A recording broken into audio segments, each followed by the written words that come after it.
Halo, assalamualaikum warahmatullahi wabarakatuh. Salam sejahtera untuk kita semua. Selamat pagi.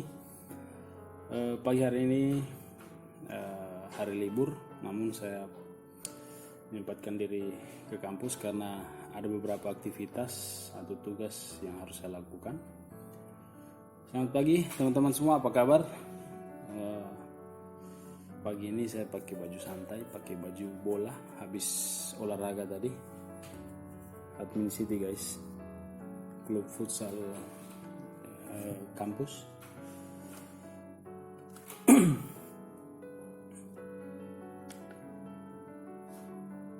Dan hari ini hari libur, hari Raya Waisak.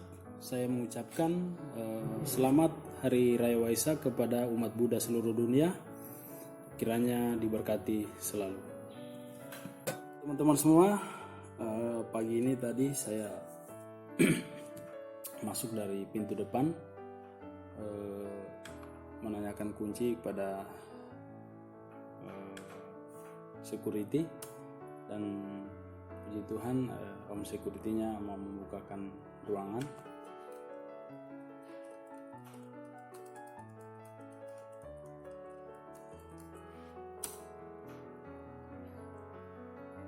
Aktivitas kampus yang saya lakukan sehari-hari ya melaksanakan tridharma, sembari melaksanakan pengajaran saya juga melakukan riset-riset atau penelitian atau juga pengabdian, karena itu adalah tugas wajib dari seorang dosen. Jadi ada tridharma yaitu pendidikan, penelitian, dan pengabdian kepada masyarakat.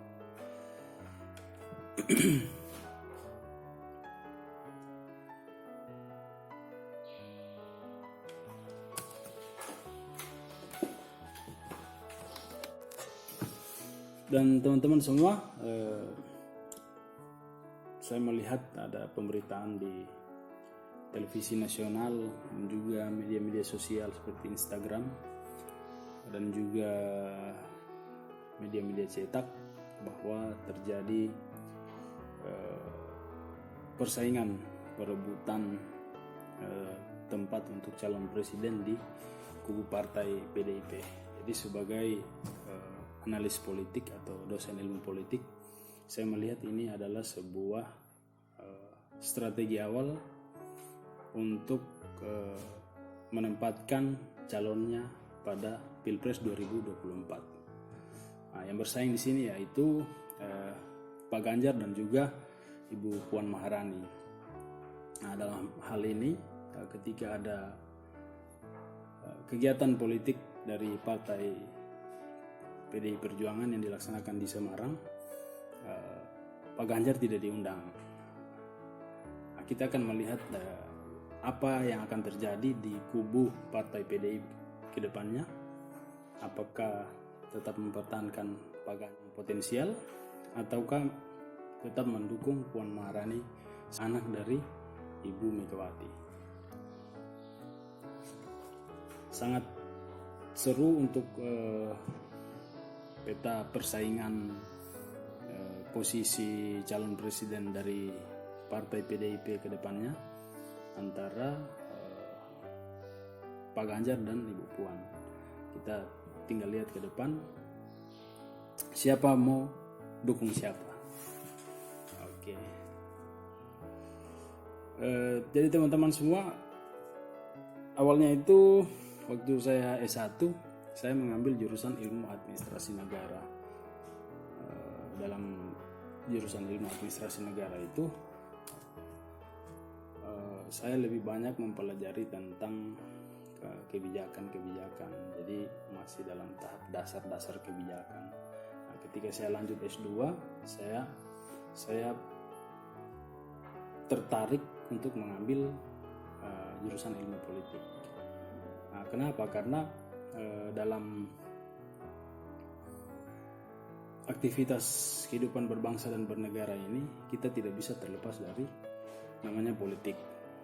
Apapun kegiatan yang kita lakukan semua masuk dalam ranah politik.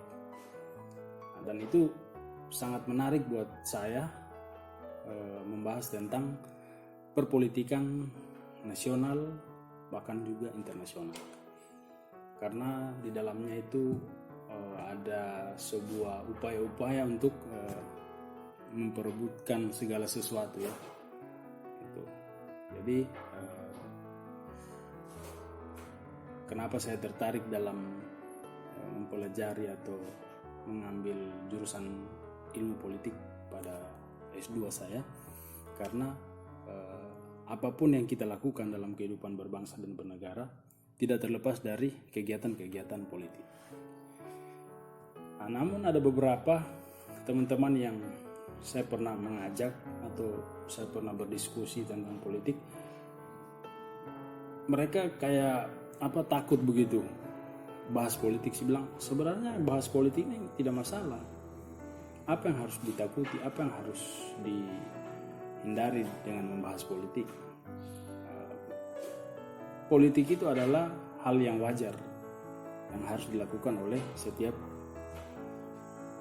umat manusia.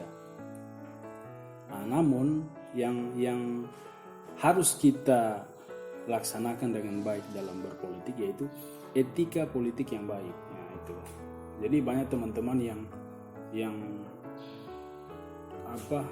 merasa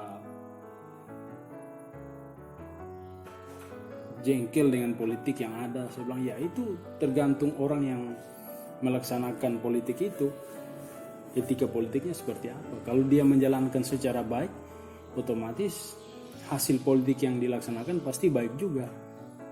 Nah, itu tergantung dari etika politik. Jadi teman-teman semua ya, dalam mempelajari ilmu politik ini sangat bermanfaat buat kehidupan berbangsa dan bernegara ya. Apalagi dalam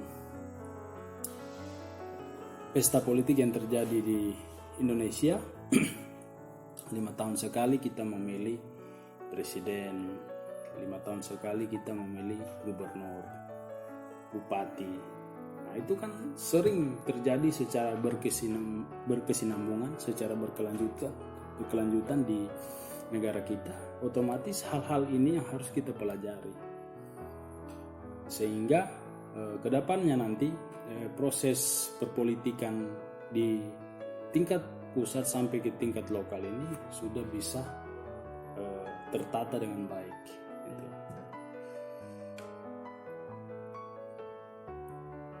Ada beberapa riset politik yang telah saya lakukan. Saya pernah melakukan riset pustaka tentang kekuatan politik Partai Nasional Demokrat dalam memenangkan pemilu atau pilkada di Merauke.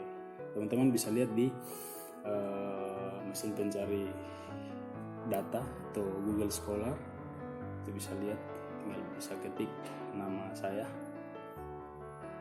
Nah, itu teman-teman bisa lihat riset politik. Saya juga pernah melakukan riset kesuksesan KPU dalam melaksanakan pesta pemilu. Itu yang berkaitan dengan politik praktis ya, politik langsung. Nah, kalau yang berkaitan dengan pemerintah daerah, riset S2 saya tentang upaya pemerintah daerah ya. Jadi apa yang dilakukan oleh pemerintah daerah, kebijakan apa yang dilakukan oleh pemerintah daerah. Jadi teman-teman dalam membahas politik itu tidak terlepas dari kebijakan. Jadi ada politik, ada kebijakan. Itu. Karena dalam lingkup ilmu politik yang ditetapkan oleh UNICEF itu ada poin undang-undang, peraturan pemerintah itu yang dibahas dalam perpolitikan.